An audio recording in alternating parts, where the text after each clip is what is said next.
And yeah, you know what? My energy is unmatched, bro. You're not gonna find you're not gonna find them.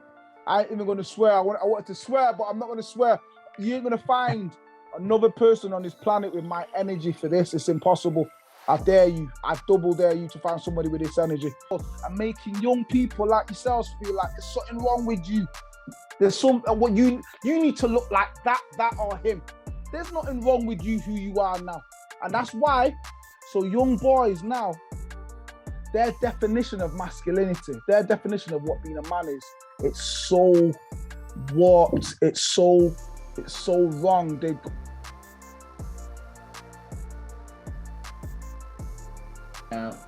Yeah. Hello, welcome to the Winners Mindset podcast. Welcome, Javeno. How are you? Yeah, I'm good, brother. I'm better now that I'm speaking to you, Ed.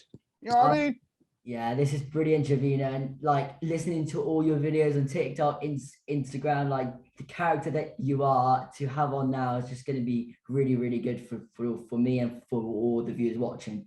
So thank you so much. No worries, brother. No worries. Just before we start, and I think Javeno would agree with me on this, is that the reason why I'm doing this podcast, the key reason is to raise awareness for stammering and for disabled disability people to go and put yourself out there and show who you really are. Don't let these things hold you back. I hate the thing, Javeno, when people say this is a problem, because for me it's not. Because for me it's not. This is not really a big problem. You just have to try and put yourself out there and be who you are, because you should 110%. 110%, brother. Okay, perfect, Javeno. So we start off here now. Okay, for you, Javeno, what does a winner's mindset mean to you? A winner's mindset is, bro, it's an unbreakability. It's a focus that is so strong that there's no matter what happens, no matter what, bro, it could be a tsunami, it could be an earthquake. Can Javeno be Javeno? If I can be myself at any opportunity, anything that life throws at me, if I can be myself and be true to myself, that's a winner's mindset. It's by being you Monday to Sunday. Yeah. Being you no matter what life throws at you. That's the winner's mindset, brother. And that's the winner's mindset. And on your videos, the one thing that you ask people my age even is, what's one thing that you like about yourself? What's one thing that you like about yourself, Javeno? I like my honesty, and I love my honesty, and I love my passion. I love my dedication. And yeah, you know what? My energy is unmatched, bro. You're not gonna find them. I ain't even gonna swear. I wanted to swear, but I'm not gonna swear. You ain't gonna find another person on this planet with my energy for this. It's impossible. I dare you. I double dare you to find somebody with this energy. Energy onto loads of people around you. And it has such a positive effect. So Javeno, talk to me about your childhood then, your upbringing.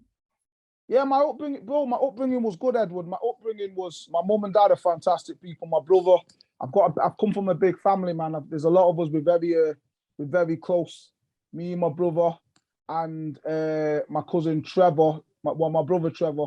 We're kind of the oldest ones. Yeah. And then I've got my three little brothers, Shane, Keno, and Dwight. I've got my little sister Trudy. We're all very close, man. And my upbringing was, bro, I think family first. That's one thing that we've always been taught, family first, and to help people. People in need, help. Most people in my family are ridiculously helpful, and they will bend over backwards if they've got love for you. If I've got love for you, there's nothing that you can't ask me. You understand what I'm saying? And my upbringing, my childhood was great, man. Like, I got no complaints. My mum and dad sacrificed a lot for me and all of my brothers. And part of the reason why we all go so hard now as grown men is to pay them back. Do you know what I mean? Not financially, Ed. I think, how old are you, Ed? How old are you? 14. You're 14. Yeah. Your parents are doing things now behind the scenes that you won't even understand until you get older. And right now, it's never to pay back my mum and dad financially. It's to pay them back with success. You see what I'm saying? Like, I was a cricketer, Ed.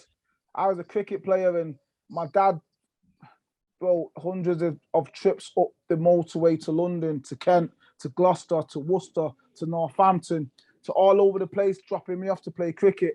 And me being successful now, or trying to be successful, is paying my dad back for all the things that he sacrificed and all the things that my mum sacrificed. You know what I mean? Javeno, I've been in Dubai now for 8 years, and this is, for me, this is home. This is luxury for some people. So Are you in Dubai right now? Yeah, Dubai, because this is where I live. And it's I crazy. didn't know that. Yeah. And because I moved from the UK when I was, I think 8. So I've been here for now maybe 6 years actually. And like, I feel when I actually go back to the UK, how lucky I am. And it does take it in for me. And obviously my brother and stuff like that talk to me about it. But I don't really, still even now, I don't really understand really where I am and the opportunities that I have compared to some people. And it's just really mad, isn't it? Can I ask you a question? Ed? Yeah, go on. Yeah. So this podcast I think is amazing. So listen, when I get asked to do so many podcasts, I turn down so many podcasts. I literally looked on your page, and I'm not trying to be weird or nothing, but I liked you. I liked who you are. I liked the way you spoke. And straight away I thought, you know what? It's the kind of man that I want to chop it up with. Yeah. So that's bro, it's not about yeah. And the fact is, I like what you represent. And I think you're very similar to me, where that you seem very honest in the way you speak. So I'm gonna ask you a question. Do you know when you moved to Dubai? Yeah. How do you know your stammer? Do you feel embarrassed about it? How do you feel about your stammer? What's your relationship? Yeah. When I first came here, yeah. Why? I've done a talk about this because I used to feel that I wouldn't fit in. So I used to hold back. I used to not really make friends as much as I would have wanted to. And I just hold back in class, in school, and even at home at times. And it's only until literally last year where I thought, like, I'm fed up of this. I'm fed up of living this life where I'm holding things back. Like, I want to show people who the real Ed Lynch is. I want to show who I am and what I'm about. And I still got comments now, Javeno, saying you're doing this podcast because you think you've got a winner's mindset and all that rubbish. And it's crap, because I'm doing this podcast not to just speak to people like you and spread awareness, but to show those people that don't let things hold you back. Don't let things hold you back. So it's a key message that I spread on all the episodes. And it's the same thing that for me lies. So that's your question answered there. Yeah, definitely. Brilliant. But hopefully now I'm trying to show people who the real me is. So you moved from Jamaica to the UK at a young age. How did you find that transition? Transition was calm. It was all right, man. It was first time I seen snow. I panicked a bit, Ed. The first time I seen snow, I was like, ah! That's the first time for the Yeah, what was this? What's all this stuff falling from the sky? But the transition was good, man. The transition was all right. It was nothing. But you know what the thing is? What I realized. Yeah. I don't know whether it's because obviously, I mean, people aren't from Jamaica, but I don't know whether it's I do know this actually. It's when you come from a country like that, money is irrelevant. People ain't got nothing, Ed. So your neighbors, your friends, people ain't got nothing. So you have to learn to connect with people in the purest way, which is, yo, Ed, how are you? How's your family? Do you need anything? Yeah. Like, do you need some milk, some water? If you ain't got can I borrow two spoons of sugar? That kind of, listen, but when people ain't got no money, you learn to love people for themselves in the most purest organic way. And that kind of a Jamaican kind of like way of life, when you come to a country like England, it's something that you don't see, man. And as you get older, I'm 37 now. I've been there since I was 6. But as I'm older now, I look at it and I think I wish the world, the best thing that a lot of people can do, Ed, right? And I tell people this all the time: go to a country that ain't got shit. Go to a country or a place that hasn't got anything, because you come back with a new sense of humbleness and of gratitude for what you have got. Even when I was playing cricket, Ed, I remember I got a contract out in India. I lived in India for 6 months.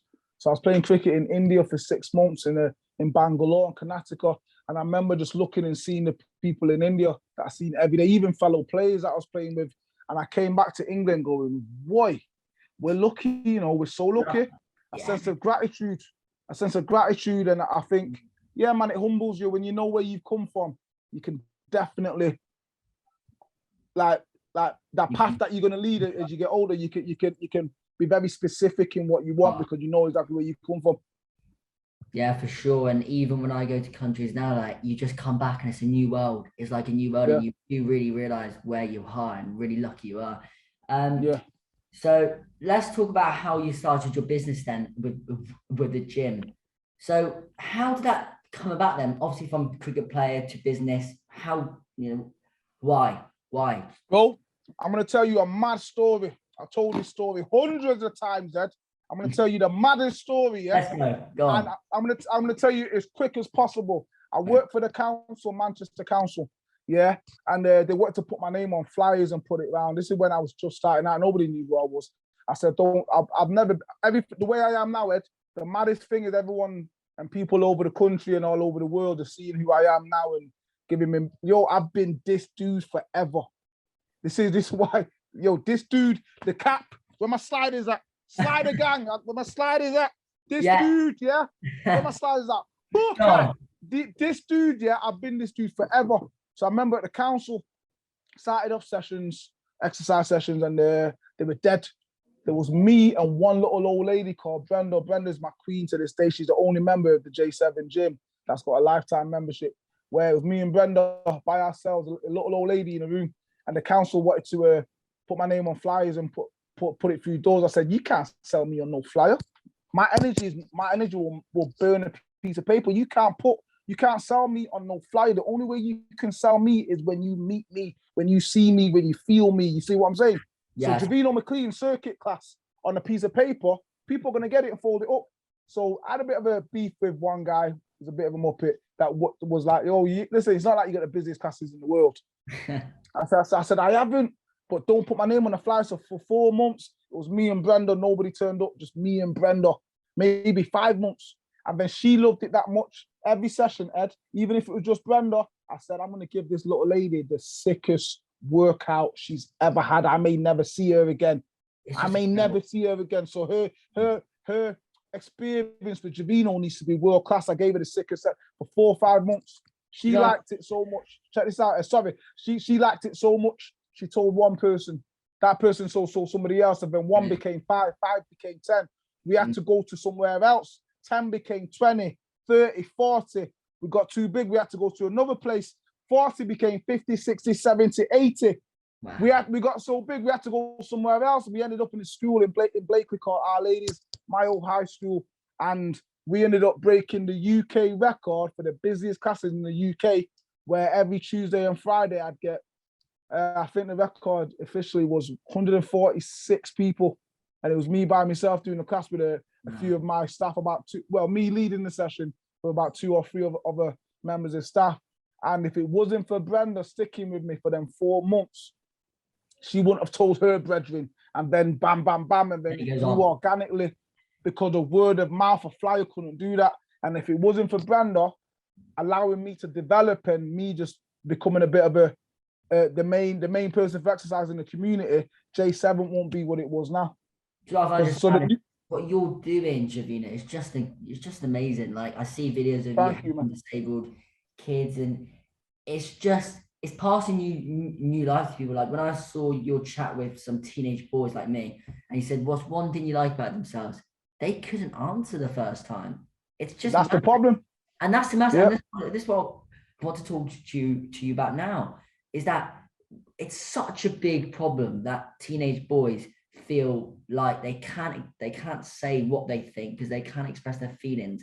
And I was talking the other day, if I cried in my class as a boy, people would laugh at me.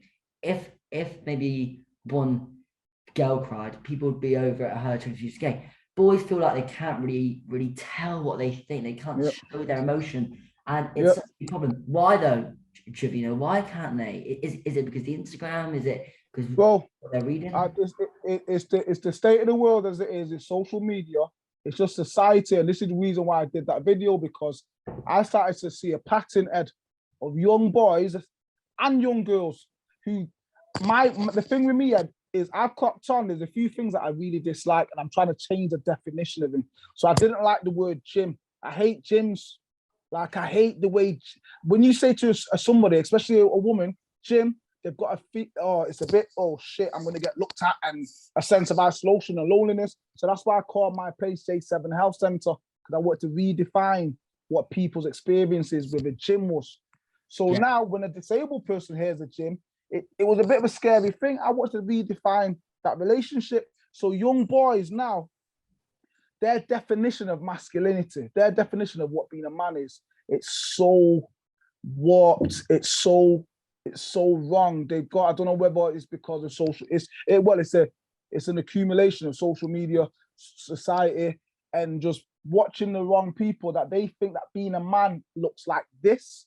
But in reality, being a man looks like this, looks like you. Yeah, I mean, right. So even if you watch the video, the one on masculinity, I even said to when I said to him, yo, can men cry? They went, no. I said, listen, I'm a man. I cried like a baby multiple times in my life. So don't ever think that men can't cry. Don't ever think that men can't show emotions. Don't ever think that men can't do this, this, and that. And it's the same with the girls, with the young girls. Don't think that being a woman is what you see on social media. It's not. Yeah, you know what I mean, being a woman, you make your own definition of being a woman. And I had a podcast the other day, and I said to him, bro, I ride around in my car playing Justin Bieber. I'm a man. I love JB. I'm in my car getting my boogie on to Justin Bieber, to Backstreet Boys. That's who you are, Javeno. That's who you are. That's exactly who I am. And I'm a man. I ain't afraid to show who I am. And I think with these young boys, they've got to, and I think, you know what it is, there's no role models. I'm just trying to be the best role model I can, and I think I'm blessed that I've got a voice that people listen to. So if you are gonna listen to me, I'm gonna hit you with the strongest shit. I'm gonna hit you with shit that makes you go sit back, and I want you to absorb it. You see what I'm saying? And it's working. It's working. As you said there, it's such a big problem, the way society is making you feel. And to be honest, exactly what you said there about gyms. Like, people think fitness, okay, some people do fitness because they want this six-pack, they want these big muscles. And I get that. But that's not what I want in fitness or gym or anything. I want to feel like I've just worked out and I feel really good. My mental health's good and I'm feeling happy. And gyms, exercising, this whole big kind of thin, boys have to have these big six-packs. Boys don't have to have that. Boys just have to be themselves, be happy. And when they're doing the exercise, being happy afterwards, that's what it's all about. And I see these things, and I got caught up with it for about 2 months. I saw these things on Instagram, like boys have to do this and that. I hate it. I hate it. And I feel for boys and women. You know, you remember the question that you asked me before about the two things you liked about yourself? Yeah. Just adding on to what you said there, Ed, what I realized a long time ago is that people have got a problem with accepting themselves. There's nothing wrong with who you are. Exactly. There's nothing wrong with who you are right now. Society, social media, Muppets on TV and all over the world are making young people like yourselves feel like there's something wrong with you. There's what you need to look like that or him. There's nothing wrong with you, who you are now.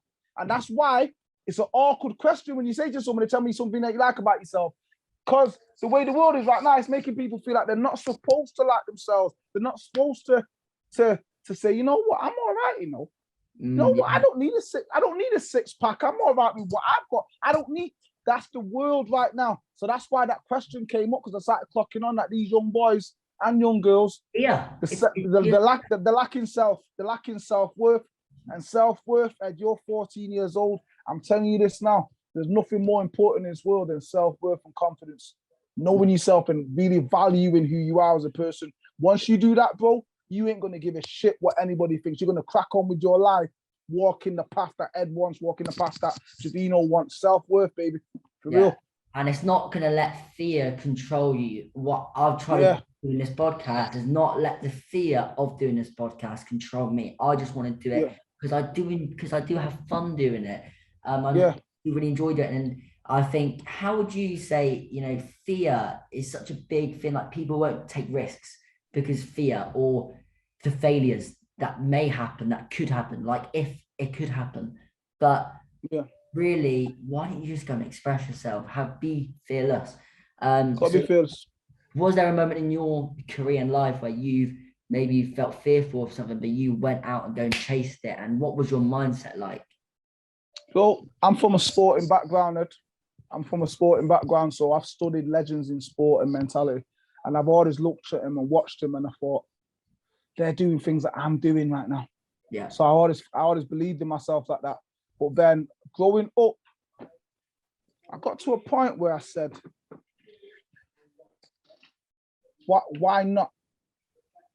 Understand what I'm saying? I got to a point where I said, why not? And what I mean by that is, as young people, whether it's sports or school, you get programmed to get ready for if something doesn't happen.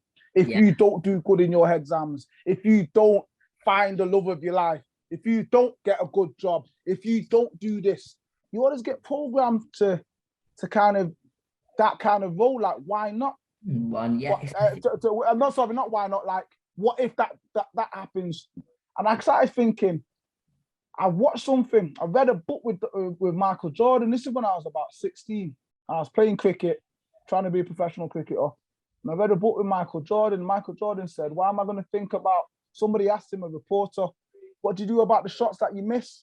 Or how do you feel about the shots that you miss? And he went, he never goes into taking the shot. Why am I thinking about missing a shot that I've not taken yet? And I said, boy, I said 100%. So when I was playing cricket, I'm not thinking about not being a professional cricketer. I'm thinking about what it's like when I become a professional cricketer. Exactly. When I started doing my classes, I'm not thinking about, oh, what if they fail? I'm thinking about when I become the biggest fitness guru on this planet. I'm not thinking about anything that's negative. And I think when you've got a very positive mindset, fear doesn't really bother you, but positivity is such a powerful thing. And I always urge people to find things that fill you with positivity. The energy that you have and the positivity, as I mentioned before, that you kind of control is just really good, and you're fearless, you go and chase dreams, and that's for everybody watching this episode. So now we're going to end off. I'm just going to ask you some quick fire questions. Yeah, shoot. So one thing you can't live without. One thing I can't live without. Yeah. Oh, my family, man. My wife, my kids, my mom, my dad, my brothers, my family. Yeah. Family, that's what I do it for them. I do everything that I do for my family to make my family proud, to make them smile. You feel me? Yeah. One tough time you overcame in your life? I've never had a tough time in my life. Because it's all been positive. Because listen to this, no matter what this world throws at me, no matter what challenges, I don't believe in hurdles. I don't believe in barriers. I believe in hurdles, Ed. What I mean by that is, I don't believe a barrier is something that's going to stop me. Anything that life throws at me, best believe I'm a hurdle it. I'm a jump over it. So there's so if I don't really believe in problems, Ed. It sounds a bit mad. That's how my mind is. I'm such a positive person where I don't believe in problems. To me, if I've got a problem, Ed, it means that I'm thinking, I'm not sure I can do this. I'm not sure I can fix this. Anything that life throws at me, best believe I can fix it. I best believe I can jump over it. So when it comes to tough times in my life, I'm not going to be ignorant and say I've not had tough times. I've had many tough times, but I look at them like it's nothing because I know I can get, I know I've got this. Them. You just said it there, the hurdles you're going to jump over and get through them, not thinking just real tournament. It's because it's not, you're going to get through them. Your biggest achievement? My biggest achievement is staying true to myself. That's my biggest achievement. And let me just explain that quickly. So listen, I've achieved so much in the last couple of years. I've got so many accolades. And people are seeing me on the TV and all these things and are giving me great comments. And I really love it and I really appreciate it. But Ed, I've been this dude forever. I've not changed. No. And one thing that I've loved about myself, my biggest achievement is no matter what's happened, Javeno from 20 years ago, is I've been doing this 21 years.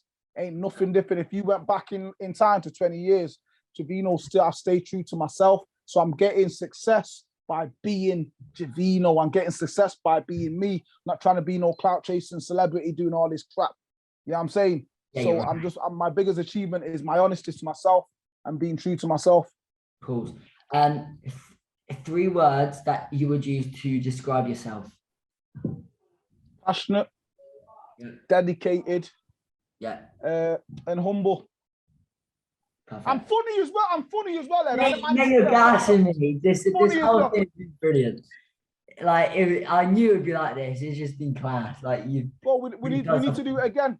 You listen. I'm either gonna come to Dubai, and we're gonna do it on the beach with some baby oil and look sexy doing it, baby oil and flowers and shit. Or when you come back to England, we need to link up and do it face to face, brother. It was a pleasure. Sure. 3 values that you set yourself daily. 3 values. Yeah. Being true to myself.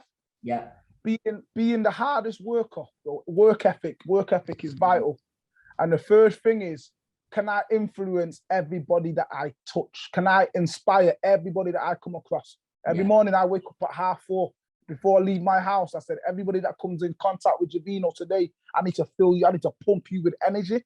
I need to pump you with some vibes so that you can bring that into your life.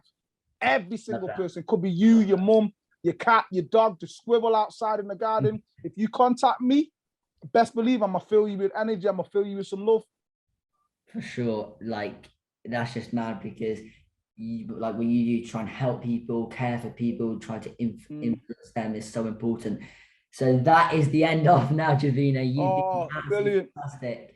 Absolutely fantastic. It's just been a really good one. Talking just about loads of things that you mentioned before to teens like me, and it's so important to get the message across that you've been 100%. Trying to do for the last however years. So thank you so much. And you're welcome, brother. Yeah, and if there's one message again to all the viewers, is that hopefully I've shown and Javeno showed that through challenges, tough times, you can get through them, and they're not barriers, they're hurdles. So thank you so much. 100%. My brother, thank you. Cheers, thank you very much, Javeno.